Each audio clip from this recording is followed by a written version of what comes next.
Well, what do you know? After a decade of telling their male audience to shut up, sit down, and stop complaining, Disney just realized that, boys do exist. Shocking revelation, I know. Now, Variety is calling it Disney's boy trouble. That's the understatement of the year. Roll the intro, grab your popcorn, and let's talk about how Disney fumbled Star Wars and Marvel so badly that they're now begging Gen Z guys to come back with, wait for it, original IP.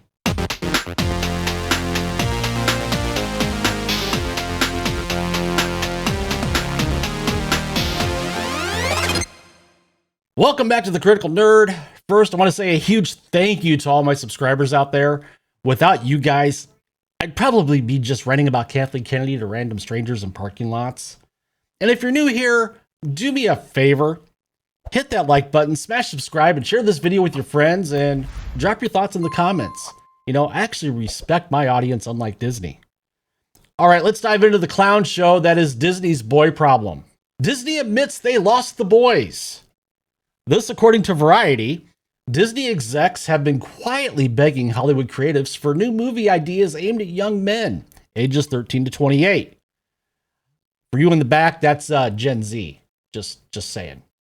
The exact audience Marvel and Star Wars should have owned for decades. Instead, Disney fumbled them straight into the arms of anime, video games, and streaming. Now, their solution, well, instead of fixing Marvel or Star Wars, they want to create splashy global adventures and treasure hunts. Let me translate this for you here real quick. We spent $8 billion on boy brands, burned them to the ground, and now we're hitting the reset button. It's like buying two championship-winning teams and mismanaging them so badly that instead of firing the coach, you just start a brand new franchise. This is corporate malpractice on a legendary scale. So first, let's talk Star Wars. We've gone from the Force is female to no force at all. Remember when Disney bought Lucasfilm for $4 billion? And what do we get for it? We got Kathleen Kennedy proudly announcing the Force is female. We got Luke Skywalker turning into a bitter hermit who considered murdering his nephew, and Han Solo downgraded back to a deadbeat smuggler before being tossed in the trash. Oh, and The Acolyte? Yeah, a show marketed with shirtless dudes rising out of the water while Tumblr swooned. Guess what? No one watched it except for a few activists over on X/Twitter. 7 years.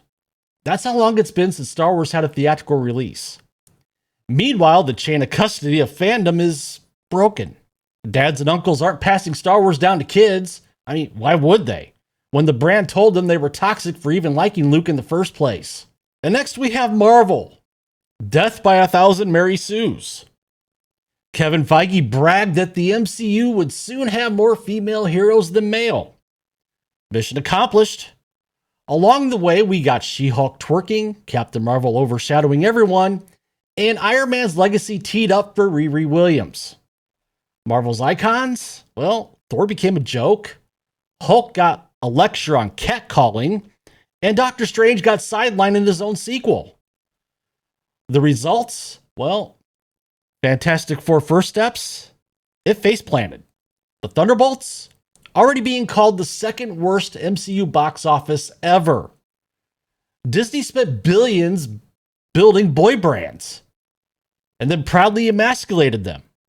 Now the boys are gone, they're watching anime and playing Elden Ring. So Disney's fix? Well, it's to invent a new boy brand. If Marvel and Star Wars are broken, well, just make something new. Variety says they want treasure hunts and seasonal fare.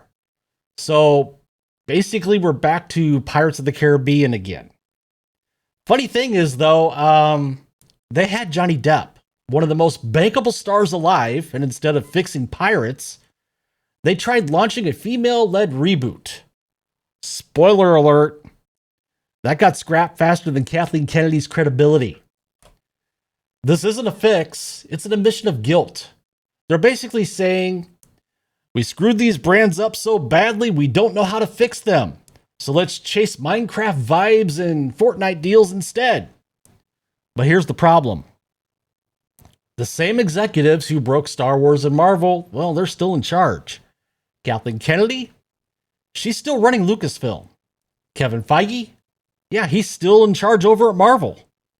These are the people who wrecked boy brands and then mocked fans as toxic man babies.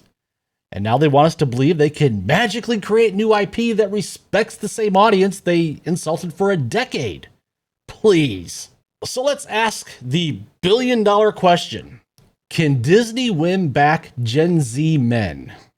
Well, the short answer is no, they can't. You can't call your audience sexist, dismantle their heroes, feed them She-Hulk lectures, and say, hey boys, want to watch our new treasure hunting movie? That's not how fandom works.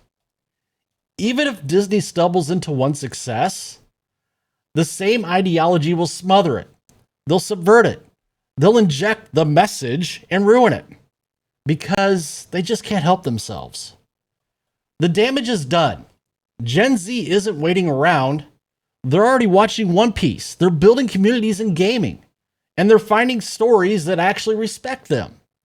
Disney's stuck making apology IP for an audience that moved on years ago. So here we are. Disney, the company that once owned the two biggest boy brands in human history, managed to destroy both of them in less than a decade. Now, they're desperately searching for original IP to lure back the same young men they drove away. It's like cheating on your spouse, burning down the house, and then saying, hey babe, want to try again? I mean, Disney's boy problem ain't going away anytime soon. And unless they start listening to actual fans instead of activists in boardrooms, the only audience they'll keep is shareholders waiting to cash out. But hey, at least anime's doing great. Thanks for watching. And if you enjoyed this breakdown of Disney's latest desperation play, smash that like button, hit subscribe, and share this video with anyone who still thinks Kathleen Kennedy is doing a bang-up job. Spoiler, she's not. And let me know in the comments. Can Disney win back Gen Z guys, or is it game over? This has been The Critical Nerd, and I'll see you guys in the next one.